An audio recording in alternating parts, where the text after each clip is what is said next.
البنت اللي اتعودت تتحمل المسؤولية هتلاقي طلباتها قليلة قوي، مش هتستنى منك مساعدة عشان هي ما اتعودتش تطلب، عشان متعودة تعمل كل حاجة بنفسها. وده مش تقليل منك خالص. هتلاقيها ما بتندمجش قوي مع البنات اللي عندهم كل حاجة اوفر كتير، عشان هي ملهاش خلق لده. هتتصرف من دماغها وهتاخد كل قراراتها بنفسها، لان هي متعودة تتحمل مسؤولية قراراتها ايا كانت ايه هي. هيبان عليها انها قوية، بس في الحقيقة هي هشة من جواها. ما بتحبش الأسئلة الكتير، وبتكره إنها تكون محور حديث حد حواليها، دايرة مساحة شخصية.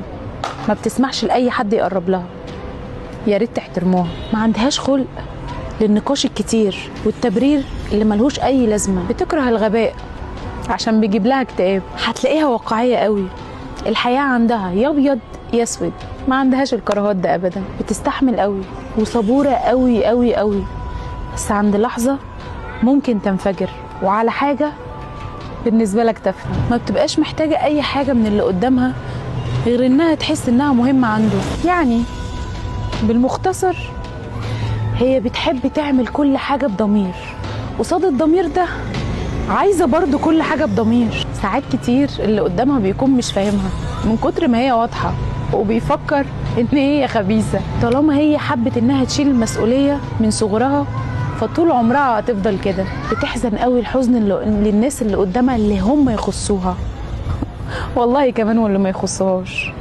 بتحس ان هي عندها مسؤولية لفرحة كل اللي حواليها ايا كان مين هم. في زحمة بقى وهي بتراضي الكل بتنسى نفسها.